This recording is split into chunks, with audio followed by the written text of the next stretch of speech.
जय श्री राम मित्रों, जय श्री राम। जय जय श्री राम। सबसे पहले आ गई है हमारी बारी और हम है अयोध्या श्रृंगी ऋषि से अंकिता तिवारी। वाह, धन्यवाद। युवा का ये मंच है और हम सभी युवा हैं और विषय भी हमारा युवा है। युवा में जो जुनून, जो उत्साह होता है वो किसी भी परिस्थिति को बदल सकता है और विवेकानंद जी ने भी कहा था कि जिस तरफ जमानी चलती है उस तरफ जमाना चलता है।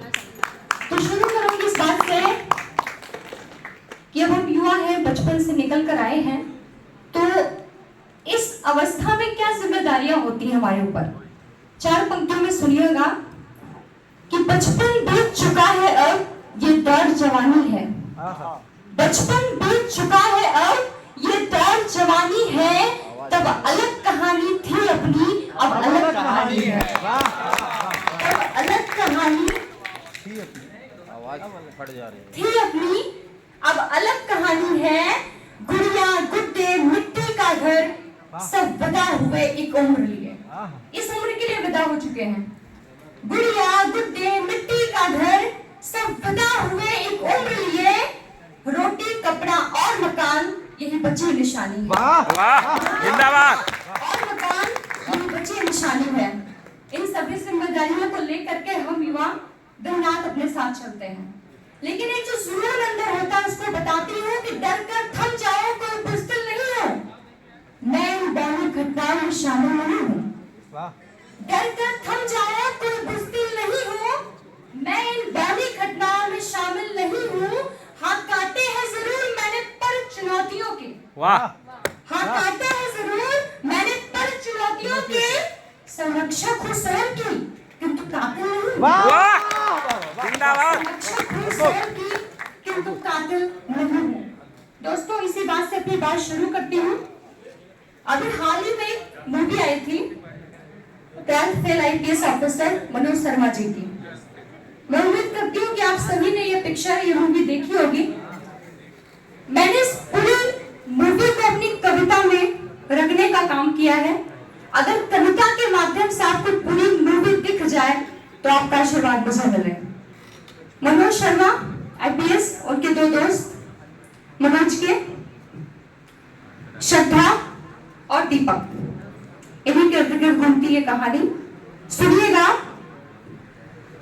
कि उसमें जुनून था और सच्चाई थी, यही सबसे बड़ी उसकी अच्छाई थी। उसमें जुनून था और सच्चाई थी, यही सबसे बड़ी उसकी अच्छाई थी। जेब में पैसे नहीं थे, जेब में पैसे नहीं थे, जैसे चाहिए थे हालात वैसे नहीं थे। जैसे चाहिए थे हालात वैसे नहीं थे, मगर आंखों में एक ख्वाब था। मगर आंखों में एक ख्वाब था, जिसका ख्वाब भी लाजवाब था। वाह, मगर आंखों में एक ख्वाब था, जिसका ख्वाब भी लाजवाब था। संघर्ष लेकर थैले में चल पड़ा था वो। जब घर से निकला तो जेब में पैसे नहीं थे, संघर्ष टांग के आया था वो।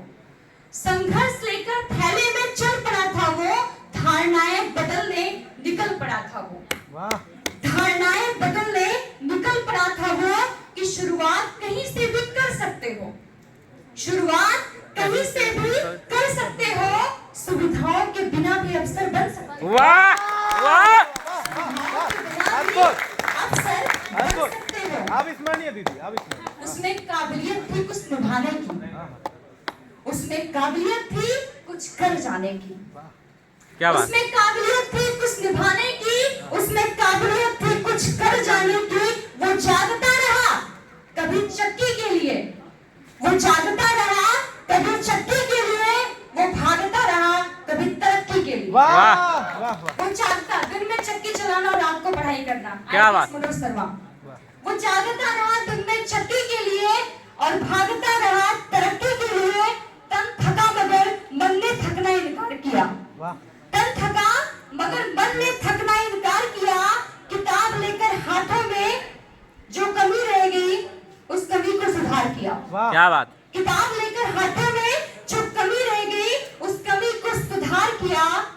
मदद और भरोसे का दो हाथ मिला, एक दीपक और एक श्रद्धा।